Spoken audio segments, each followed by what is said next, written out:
আসসালামু আলাইকুম hello everyone কেমন আছেন সবাই আমি দিদি রূপের নতুন একটা ভিডিওতে আপনাদেরকে স্বাগতম জানাচ্ছি আজকে আপনাদের সাথে এমন একটা প্রোডাক্টের অনেস্ট রিভিউ শেয়ার করব সেই প্রোডাক্টটা আমাদের একসাথে অনেকগুলো বেনিফিট দেয় তো কি সেই বেনিফিটগুলো সেগুলো আগে জেনে নিচ্ছি তারপরে দেখব আসলে এটা কোন প্রোডাক্টটা প্রথমে আসতেছে আমাদের স্কিন থেকে black hairs white hairs remove করে যেটা কিনা অনেকের প্রবলেম 70 to 80% পিপলদের এই প্রবলেমটা থাকে তারপর আমাদের স্কিন থেকে ডেড সেলগুলো রিমুভ করবে আমাদের স্কিনে যত ধরনের ইমপিউরিটিজ আছে সবকিছু রিমুভ করতে হেল্প করবে স্কিনটাকে ময়শ্চারাইজ করবে স্কিনের গ্লো বাড়াবে আমাদের ভিটামিন ইটাকে এনরিচ করবে স্কিনের জন্য এবং একটা ইয়াং ফ্ললেস স্কিন পেতে হেল্প করবে প্লাস স্কিনে যেসব ছোট ছোট লোম গুলো আছে সেগুলো রিমুভ করতে হেল্প করবে আপনারা অনেকেই জানেন আমার নাকের উপরে অনেক লোম আছে এই জায়গাটাতে অনেক লোম আছে তো সবগুলো দূর করতে হেল্প করবে এবং আমাদের স্কিনের জন্য অনেক ভালো বেনিফিট নিয়ে আসবে তো কি সেই প্রোডাক্টটা এখন আমরা পরিচিত হতে যাচ্ছি সেই প্রোডাক্টের সাথে তো এটাই হচ্ছে সেই প্রোডাক্ট যেটা কিনা ডক্টর দেভির ব্ল্যাক মাস্ক হ্যাঁ এই প্রোডাক্টের অনেক রিভিউ আমি জেনেছি অনেক রিভিউ আমি শুনেছি তো এখন আমি আপনাদের সামনে এটা ট্রাই করে দেখব প্রথমবারের মতো দেন আমার কেমন লাগলো সেই অভিজ্ঞতাও আপনাদের সাথে শেয়ার করব এটা দিয়ে আসলে কি ডেড সেল ওঠে এটা দিয়ে কি ভিতরে যেই ব্ল্যাক হেয়ারস হোয়াইট হেয়ারস গুলো আছে সেগুলো ওঠে বা এটা দিয়ে আমার যে স্কিনে ছোট ছোট লোম আছে সেগুলো কি দূর হবে অনেক প্রশ্ন আমার মনে তো সেই প্রশ্নগুলো আমি নিজে জানবো এবং আপনাদেরকে জানাতে সাহায্য করব এই একটা ভিডিওর মাধ্যমে তাহলে এই প্রশ্নগুলো সমাধান পেতে হলে দেখতে হবে পুরো ভিডিওটি পিল অফ মাস্ক ইউজ করার জন্য আসলে বেসিক কিছু টেকনিক আছে তো একজন একভাবে অ্যাপ্লাই করে কেউ প্রথমে স্ক্রাব ফেসে মাসাজ করে নেয় তারপরে অ্যাপ্লাই করে তো আমি যেটা করব আজকে আমি স্ক্রাব অ্যাপ্লাই করব না আমি নিয়েছি এখানে গরম পানি এই যে দেখতে পাচ্ছেন কিনা জানি না ধোয়া উঠছে তো আমি গরম পানি নিয়ে নিয়েছি সেটা দিয়ে আমি ফেসে স্টিম দিব যাতে করে আমার ফেসে যে লোমকূপ গুলো আছে সেগুলো কিছুটা ওপেন হয়ে যায় এবং ভেতর থেকে যে ব্ল্যাক হেয়ারস হোয়াইট হেয়ারস আছে সেটা রিমুভ হয় তো আমি গরম পানির মধ্যে এরকম একটা ক্লিনজিং স্পঞ্জ নিয়ে নিচ্ছি কারণ আমার কাছে এক্সট্রা কোনো কাপড় ওইভাবে ছিল না তো সহনীয় গরম নিয়ে আমি আমার ফেসে চেপে দিচ্ছি যাতে করে স্কিনের পোরস গুলো ওপেন হয়ে যায় খুব বেশি গরম না সহনীয় গরম অনেক ধরনের স্টিমার এখন বাংলাদেশে পাওয়া যায় মানে স্টিম দেওয়ার প্রোডাক্ট আপনারা চাইলে সেগুলো ইউজ করতে পারেন যেহেতু আমার কাছে ওই টাইপের কিছু নাই তাই আমি এভাবে আমার স্কিনটাকে স্টিম করে নিচ্ছি বিশেষ করে যেসব জায়গাতে আমার পোরস অনেক বেশি পোরস প্লাস হচ্ছে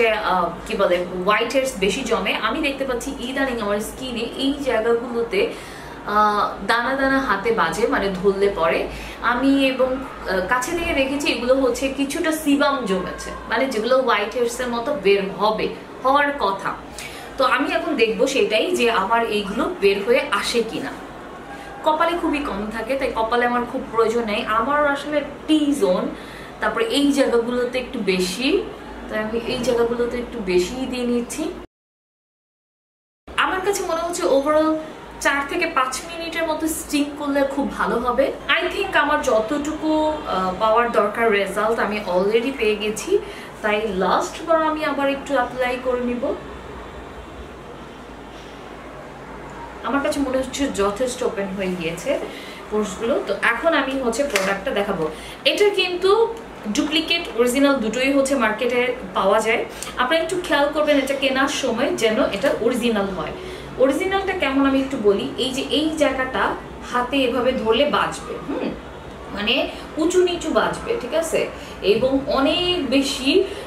গ্লসি এবং অ্যাট্রাকটিভ হচ্ছে নকলটার চেয়ে নকল যেটা সেটার কিন্তু এই যে হোয়াইটেনিং কথাগুলো এই যে হোয়াইটেনিং লেখাটা আছে কমপ্লেক্স ব্ল্যাক মাস্ক লেখা আছে এই লেখাগুলো কিন্তু হাতে ধরলে এভাবে উঁচু নিচু মানে হাতে বোঝা যায় লেখাটা বোঝা যায় ঠিক আছে এই যে এই লেখাটাও বোঝা যায় এই অরিজিনাল যে সিল দেয়া আছে সেটাও বোঝা যায় কিন্তু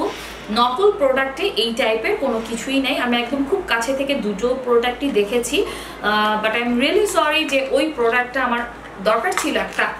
ভিডিওর জন্য আনা, আপনাদেরকে দেখানো, বাট সেটা আমার হয়নি আনা। তো খুবই প্রিমিয়াম কোয়ালিটির একটা প্যাকেট দেওয়া থাকে ভেতরে, এবং এই হচ্ছে আমার ব্ল্যাক মাস্কটা, দেখতে ভিতরে এরকম। তো আমি এটাকে প্রথমে খুলে নিব। অ্যাজ ইউজুয়াল এই জায়গাটা একদমই ইনটেক অবস্থায় আছে, তো এটাকে আমি খুলে নিচ্ছি। ভিডিও শুরুতে একটা কথা বলে নিতে আমার একদমই মনে ছিল না, সেটা হচ্ছে আপনারা অবশ্যই যদি নোজ পিন পরা থাকেন সেটা খুলে নেবেন। আমার এটা মনে ছিল না, তাই আমি অফ ক্যামেরাতে নোজ পিনটা খুলে নিয়েছি। দেন আমি এখন পুরো ফেসে ফেস মাস্কটা অ্যাপ্লাই করে নিব।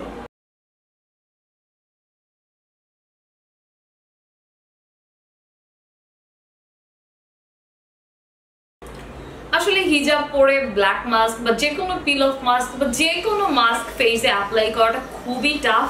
তো আমি যতটুকু পেরেছি অ্যাপ্লাই করে নিয়েছি। এখন আমি অফ ক্যামেরাতে বাকিটুকু অ্যাপ্লাই করে নিব, এবং এটা যখন পুরোপুরি শুকিয়ে আসবে তখন আবার ব্যাক করছি। তো ফাইনালি আমার পুরো মাস্কটা শুকিয়ে গিয়েছে, এবং আপনারা দেখতে পাচ্ছেন যে এটা শুকিয়ে যাওয়ার পরে কতটা গ্লসি লাগতেছে। তো আমি হচ্ছে এখন এই স্টিকারটাকে, মানে স্টিকারের মতো এই মাস্কটাকে আস্তে আস্তে তুলে ফেলবো, এবং দেখবো যে আমি যে আশা করে এটা ইউজ করেছি আদৌ সেটা ফুলফিল হয়েছে কিনা। এবং একটা কথা বলে রাখি, কিন্তু এটা কিন্তু উঠানোর সময় যথেষ্ট পরিমাণে ব্যথা পাওয়া যাবে।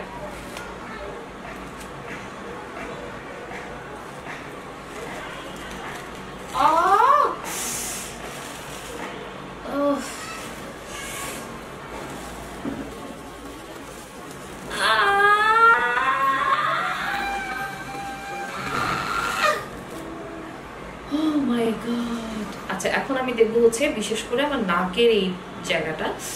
তো এটা হচ্ছে চোখ, নাক বোঝা যাচ্ছে পুরো মাস্কটা। তো এটা হচ্ছে নাক, আমি একটু ক্লোজলি দেখাবো।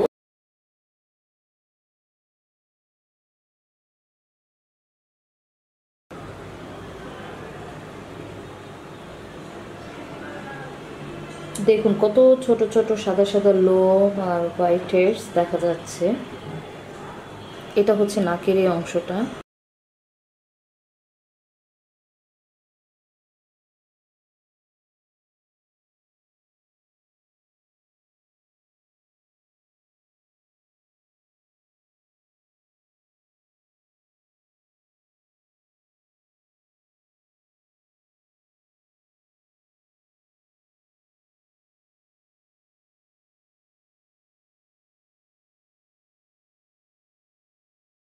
তো আমি ফেসটাকে ভালো মতো ক্লিন করতে পারিনি, কিছু কিছু জায়গায় এখনো লেগে আছে যেগুলোকে আমার রিমুভ করতে হবে। তো যেহেতু ফ্যান অফ, তাই এগুলো আবার বলতে শুরু করছে। তো আমি বলবো যে আমার স্যাটিসফ্যাকশনটা এখন আপনাদের সাথে বলবো যে আসলে আদৌ আমি স্যাটিসফাইড কিনা। প্রথমবার ইউজে আমি জানি না ক্যামেরাতে আপনাদেরকে কতটুকু দেখাতে পেরেছি, বাট আমি নিজেই দেখতে পাচ্ছি যে প্রচুর পরিমাণে লোম উঠেছে আমার ফেস থেকে, প্রচুর পরিমাণে লোম, একদম খুব সুন্দরভাবে লোম উঠে আসছে, হোয়াইট হেয়ারস উঠে আসছে, ব্ল্যাক হেয়ারস উঠে আসছে। আমি বলবো কমপ্লিটলি আমি স্যাটিসফাইড। বিশেষ করে এই জায়গাটাতে, গালের এই পাশটাতে আমার তো ফেসে প্রচুর লোম আমার ফেস। আমি জানি না আপনারা ভিডিওতে কতটুকু দেখতে পেরেছেন, প্রচুর লোম এখানে উঠে এসেছে, হোয়াইট হেয়ারস উঠে এসেছে। তো আমি বলবো যে আমি যদি এই প্রোডাক্টটাকে রেটিং দিতে চাই, এই ডক্টর দেবের ব্ল্যাক মাস্কটাকে, তাহলে আমি বলবো এটাকে 7 to 8 দেওয়া যায় অবশ্যই, ডেফিনেটলি আউট অফ 10। সো আপনারা নিজেরাও ট্রাই করে দেখবেন, এবং আপনারাও জানাবেন আমাকে যে আপনারা কি টাইপের ফিডব্যাক পেলেন। আমি তো আমার রিভিউ আপনাদের সাথে শেয়ার করলাম, তো আপনাদের রিভিউ অবশ্যই আমাকে কমেন্টের মাধ্যমে জানাবেন। আর আজকের ভিডিওটা কেমন লাগলো সেটাও আমাকে কমেন্ট করে জানাবেন। আজকের ভিডিও থেকে আপনি কিছু শিখতে পেরেছেন কিনা, ভিডিওটা কতটুকু আপনার জন্য হেল্পফুল ছিল সেটাও আমাকে কমেন্টে জানাবেন। আর যদি ভিডিও হেল্পফুল হয়ে থাকে তাহলে অবশ্যই আমাকে আমার চ্যানেলটাকে সাবস্ক্রাইব করে দিতে হবে, এবং নোটিফিকেশনটাকে অন করে রাখতে হবে, যাতে করে আমি যখনই কোনো ভিডিও আপলোড করি সবার আগে যাতে আপনার কাছে নোটিফিকেশন পৌঁছে যায়। তো সবাই ভালো থাকবেন, সুস্থ থাকবেন, দেখা হবে আবার নতুন কোনো ভিডিওতে। আমি গেমে একদম অস্থির। নেক্সট ভিডিও দেখার আগ পর্যন্ত আল্লাহ হাফেজ।